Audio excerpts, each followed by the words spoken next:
இன்றே டவுன்லோட் செய்து உங்கள் ஃபேவரட் ஷோக்களை என்ஜாய் பண்ணுங்க. மாப்பிள்ளையோட அண்ணனுக்கு ஏதோ சடங்கு பண்ணணும்னு வர சொன்னாங்க. அதான் அவரு சாங்கியம் பண்ணணுமா? ஆமா இந்த மாமா. 6ஆம் நம்பர் ரூம்ல அவங்க ஃப்ரெண்டுங்க கூட பேசிட்டு இருப்பான், அங்க போய் பாருமா. சரிங்க மாமா. என்னடி 6ஆம் நம்பர் ரூம் வா.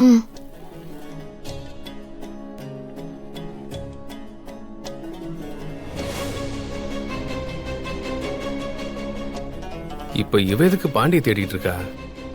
ஒருவேளை பாண்டி விஷயம் அவளுக்கு தெரிஞ்சிருச்சோ? மண்டபத்துல எல்லாரும் தூங்க போயிட்டு இருக்காங்க, இந்த நேரத்துல சடங்குன்னு சொல்லி கூப்பிடுறா. அப்பாவும் அதை நம்பி மேல இருக்கான்னு சொல்லி அனுப்புறாரு. சரி, என்னன்னு பாப்போம்.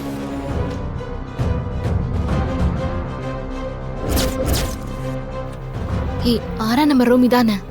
இதுதான். உள்ள போவோமா? என்னடி? இரு, ஜன்னல் வழியா பாப்போம். சரி வா.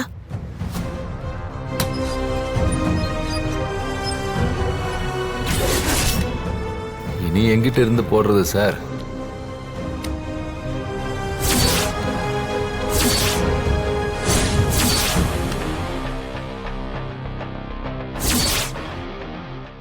உங்களை மாதிரி ஒரு கஸ்டமர் 10 லட்சம் ரூபாய் பணம் கட்டினாரு. இந்த ஆளு அந்த பணத்தை எடுத்துட்டு போய் சூதாடி தோத்துட்டான்.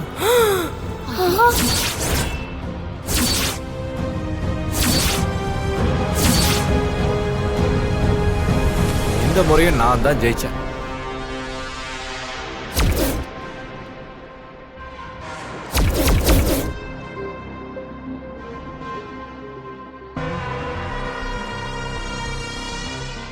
இந்த ஆளு தானே புள்ள? இந்த ஆள் தாண்டி. அன்னைக்கு நாங்க கம்பெனில பார்த்தது இவனதான்.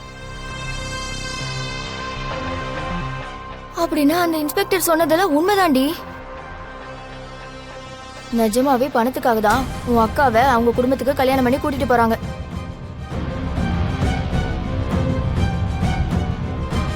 நீங்களும் ஒரு ஆட்டமாவது ஜெயிப்பீங்கன்னு பாக்குறேன். என்ன சார் அது நடக்கவே மாட்டேங்குதே?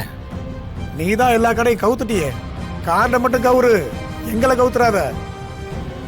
கார்டுல வேணா நீ ஜெயிச்சிடலாம், ஆனா இந்த இடத்த விட்டு நீ வெளியே போக முடியாது.